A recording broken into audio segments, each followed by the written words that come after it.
Welcome back to the channel, you guys, and today I have something incredibly special for you because we're going to be talking about an upgrade that you can do to the DJI AVATA. Now I want to say this right off the bat. If you happen to do this upgrade, and let's say that you crash or damage your drone to the point where you want a warranty replacement and or use your care refresh, if DJI happens to find out that you had done a motor upgrade, it's super likely they may not honor it. What I highly recommend you do is you keep the old motors somewhere nice and safe. I would even go as far as to recommend maybe even numbering them to making sure that you can reinstall them exactly where you remove them and make it look as good as possible that you never touch the motors, and then send in your DJI AVATA to get the replacement if you need to.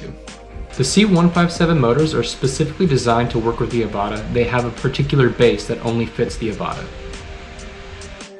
So the tools that you're going to want to use for this job are going to be a nice set of tweezers, something thin but also strong, a small Phillips screwdriver, a pair of scissors because I like to make nice clean cuts with my electrical tape. We're going to use this for a little bit of wire management for the motor wires. I recommend doing this and you'll see a little bit later why. A good pair of dikes to cut the wires to the correct length.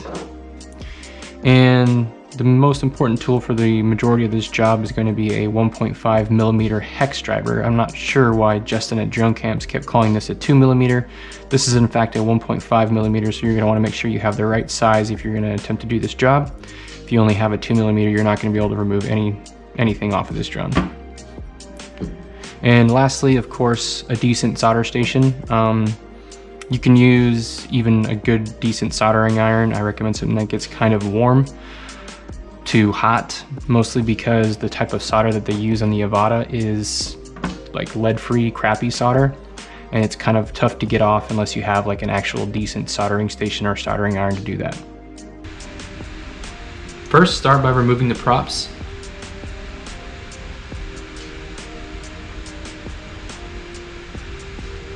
I highly recommend you set them off to the side with the screws still inside the props, just so you can kind of keep track of things. That's just best practice that I use.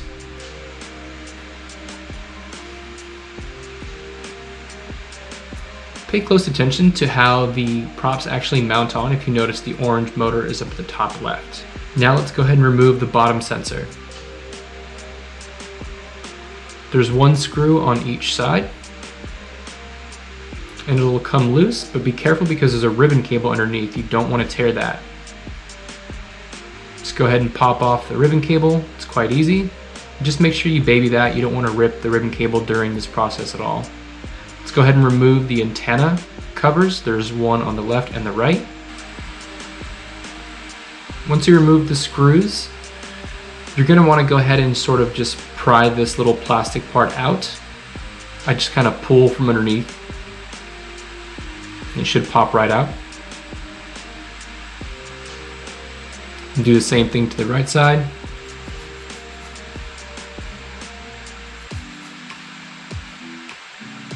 And again, just kind of pull it from underneath. You'll feel it come out pretty easily.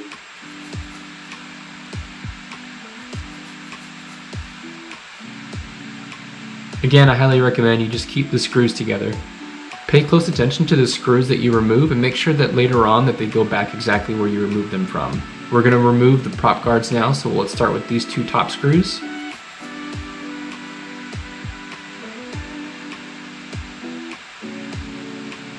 There's one on the right and left. Keep these screws together in a secure location. These two bottom screws are actually longer than any other screws. So when you do remove them, definitely set them off to the side somewhere safe. Make sure that they go back where they belong.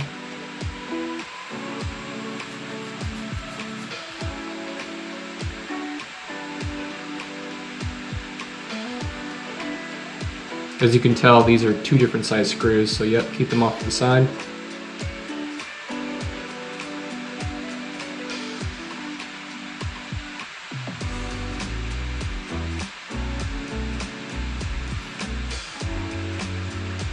Go ahead and flip the drone over, and we're going to remove the outside screws. This one on the left and the other on the right. Do not remove the center screws right now. There's 2 screws in the middle. Those are actually holding the flight controller in place. Flip the drone back over, and let's go ahead and remove the left and right antenna. I use my little tweezers here to kind of just get it out a little easier. You don't really need to if you have like maybe a little bit of a fingernail or something.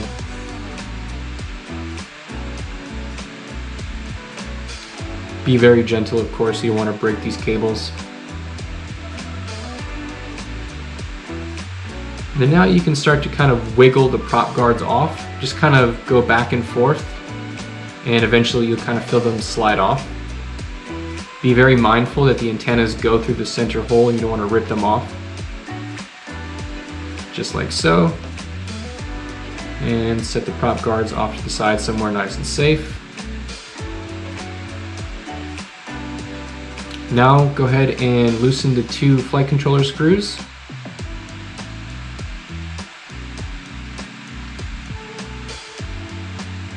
These particular screws are of a particular size as well, so definitely keep them somewhere nice and safe and segregated. Go ahead and remove all the motor screws now. There's 3 motor screws per motor, and they are all the same exact size, so you can keep them all together if you like.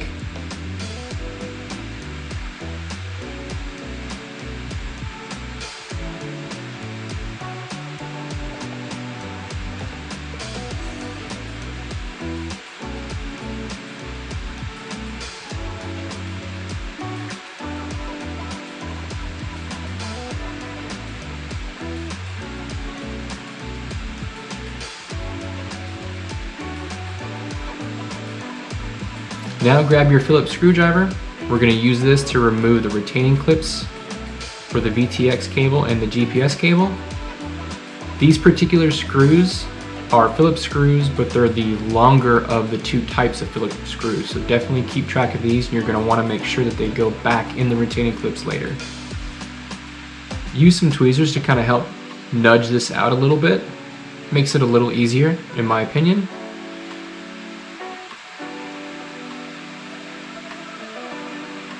And put that back just for safe measure. Remove the retaining clip for the GPS unit.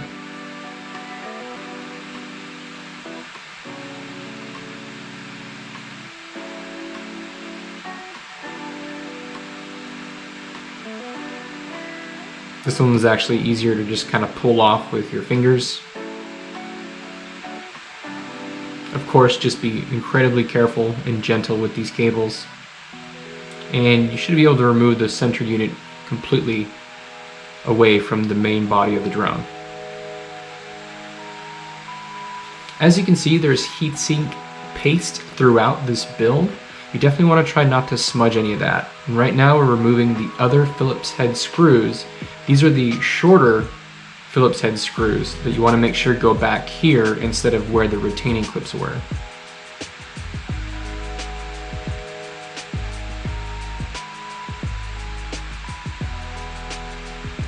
Now you should be able to kind of pry this little bottom plate off and keep it somewhere safe. Now you can kind of open up this little unit like a book, sort of. You can see where the ESC connects to the flight controller, and you can see the orientation of where the battery connector is. And you can kind of use like a little bit of a fingernail to kind of just nudge it out of the JST connector here. Of course, be incredibly gentle. Set that off to the side. As you can see, there's this black tape that you're going to want to remove, but definitely don't just rip it off. Try your best to take it off as gingerly as possible. Set it off to the side because you're going to want to put that back on later.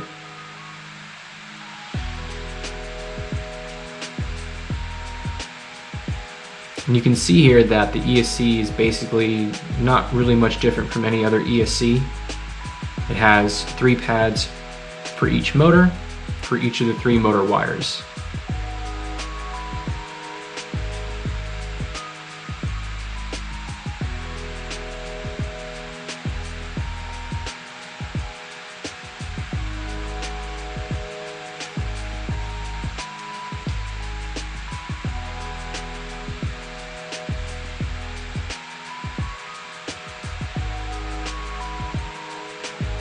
Now it's time to unsolder the old motors. So first thing you're going to want to do is just heat this up. This is not really great solder that they're using. It's lead-free solder, which is terrible to work with.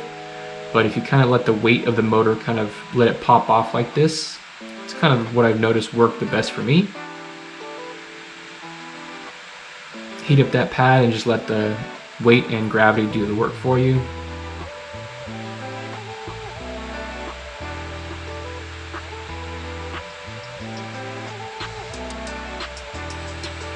And here you can see a side-by-side of the two motors. The new Axisflying motors are quite a bit bigger than the stock motors. You're going to want to measure the wire to length. I recommend highly that you do one motor at a time. Do not remove all the motors at once. Do one motor, clip the wires, and then reinstall each motor as you go. I use my fingernail to remove the wire jacket instead of a wire stripper. It's pretty easy to do with these smaller motor wires.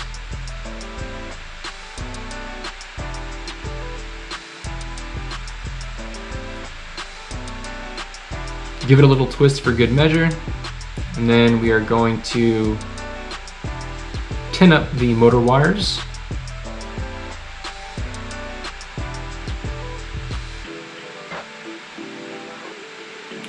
And I use really good resin-based solder, so I'm putting a little bit back on the ESC just to make sure that my resin-based solder is in there to kind of help the two fuse together when you do the solder process. This is just a tip when I'm doing my soldering. I always try to orient whatever it is I'm working on to make sure that I can get good access to it with my soldering hand. Right here you'll see how you want to solder the motor to the ESC. 1 to 1, 2 to 2, and 3 to 3. It's very straightforward. You want to install it just the same way the stock motor was installed. This is a big reason why I like tweezers, because you can hold the motor wires in place quite easily without burning your fingers, and you can also get in there well with the soldering iron. Just kind of drag it across a little bit after you heat it up nice and smooth, and it should get in there nice and clean.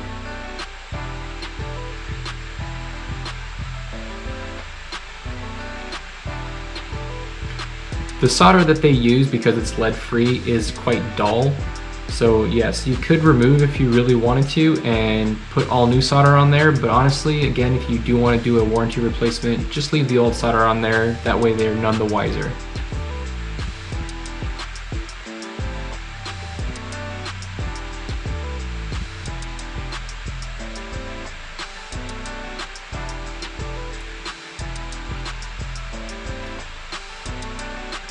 And here we are doing the rest of the 4 motors in the same exact process.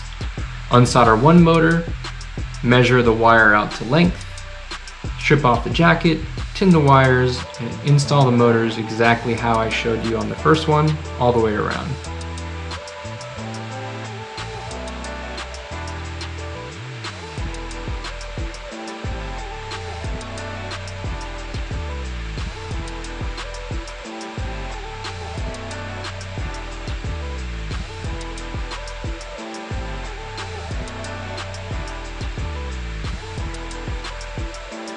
And that's basically it. From here, it's just putting everything back together.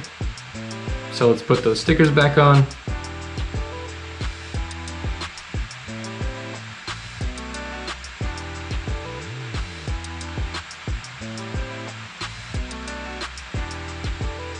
There's 2 per side for a total of 4.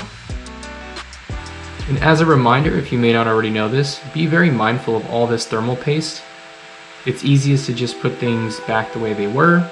If you have extra thermal paste, that's up to you, that's fine, but you might as well just use what's already there. So now let's plug the flight controller back into the ESC. Orient it as such the JST connector plugs into the ESC.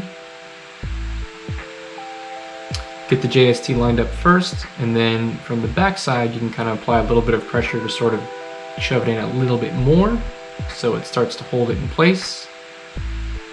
But of course, be very mindful and very gentle of this cable. I use my tweezers here to kind of pinch the JST connectors together to make sure that they were fully seated. Of course, if you're doing that, be incredibly careful, especially since I'm using a metal instrument. I'm being very mindful not to touch or come across any other components. Go ahead and close this up.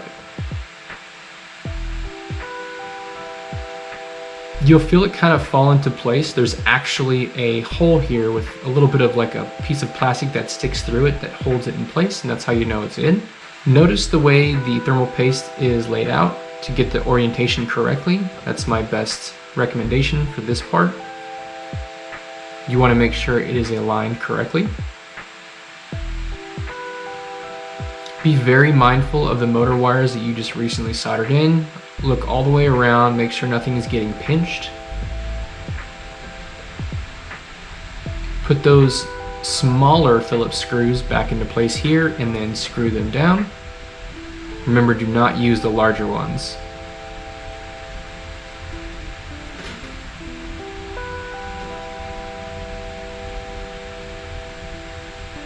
Time to put this center module back on the main part of the drone. The orientation is pretty straightforward because the battery connector obviously goes one direction. Then you'll use those very specific screws that were meant for the flight controller to go ahead and secure the flight controller back in place. As you can see here, I'm sort of dressing the motor wires as best I can. You can hopefully have a little bit of extra, but you don't want to make them too long.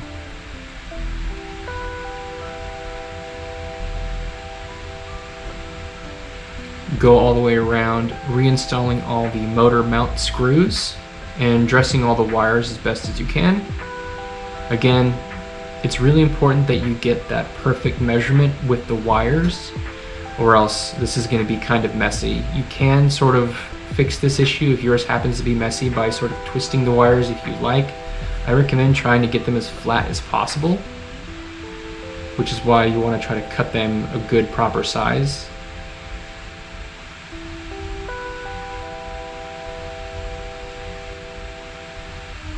Now in my case, my front motors, the motor wires were a little bit longer than I'd like to just leave them dangling, so I'm going to go ahead and secure them here with some electrical tape. I highly recommend you do this anyways if you happen to have a little bit of extra, which is totally fine, mostly because I don't like noise resonance, I don't like vibrations, I don't like things that move, so this electrical tape will help to secure the motor wires in place.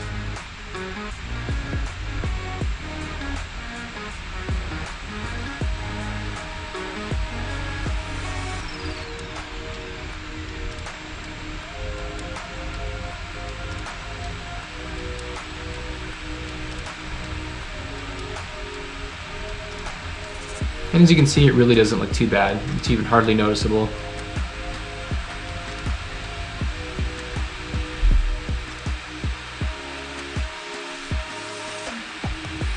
So let's go ahead and put the GPS module cable back in place. With this one, you can just kind of pop it back with your finger. It's quite simple. Clicks in nice and smooth. Close the retaining clip.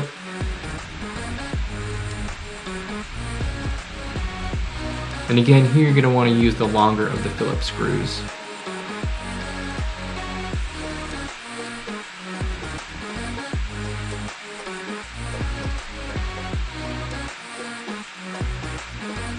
The VTX cable is a little bit more tricky because it has little notches on either side that you want to make sure get into the right spot.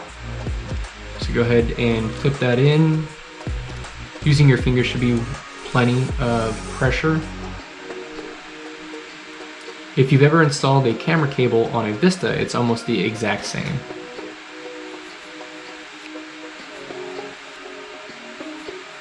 Again, use the longer of the Phillips screws to go ahead and secure the retaining clip. Put the antenna cables through these holes here in the center, just as they were before, as you start to put the prop guards back on.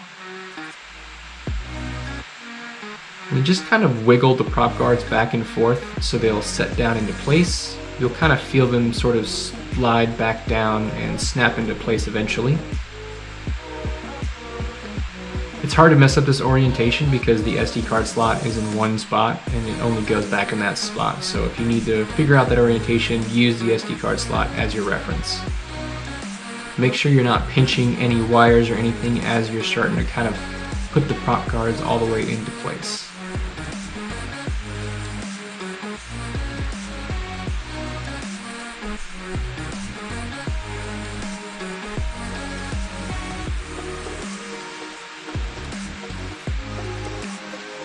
So let's go ahead and start with these top first screws. These are the shorter of the hex screws that we removed earlier. For the top two, left and right.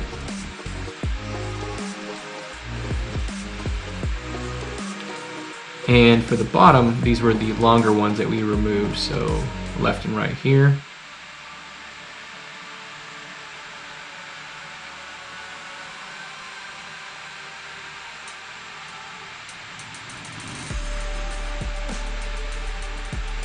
Remember not to ever over tighten any of these screws. This is still plastic. These last top two screws are the ones that'll go here on the right and left, and this will completely secure the prop guards in place. Now you're going to want to set the antenna into the little foot here. It's really hard to kind of mess this up. The orientation is pretty clear how it actually goes into place. And then you're going to want to put that antenna cable into this channel here. Use a blunt object nice and softly. Do not want to press that down too hard, but definitely enough to get it into that channel. And do it to both sides.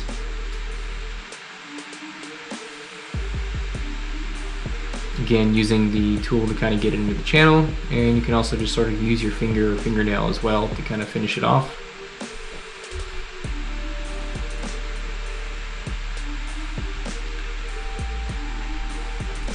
Now the antenna covers, you're going to want to reinstall with this little bit of a lip underneath first, and then just kind of sort of press it down into place. You'll feel it clip in nice and smooth, and you want to make sure that it's flush. Install the screws.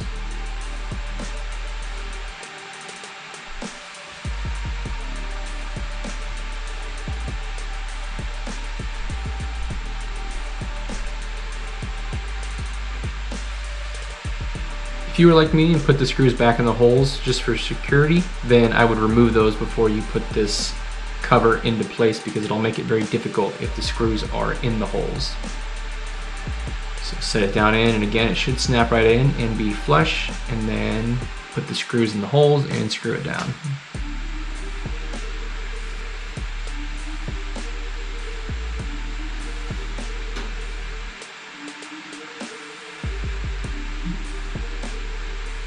Now let's put that bottom sensor back into place. Make sure you're paying close attention to the orientation of how it actually goes back on.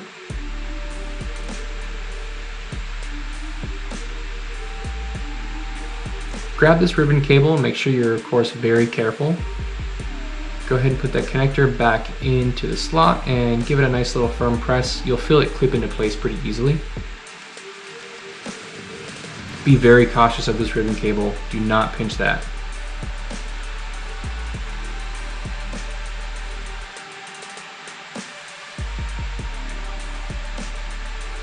Screw down that bottom sensor, make sure it's nice and secure. And that's pretty much it. The last thing we gotta do is put the props on. Again, if you paid attention earlier, the orange prop is gonna be the top left and bottom right.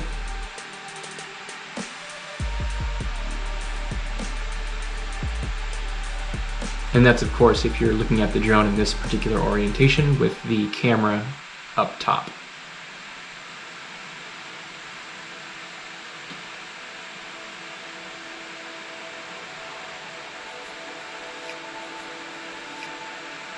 Black is going to go top right and bottom left. Just kind of wiggle the prop down into place and you'll feel it kind of get secure, because there's like two posts that actually hook into the motors before the screws even go into place. After you've installed the props, the first thing you're going to want to do is give it a nice little test hover. definitely not trying to go balls to the wall right off the bat. Just give it a nice test hover, make sure that it actually hovers in place, no problem. And that's pretty much it. So thank you guys for watching. Hope you appreciate the time I spent on making this video. If you could at least just give it a like, I'd be greatly appreciative. Take care guys, have fun flying.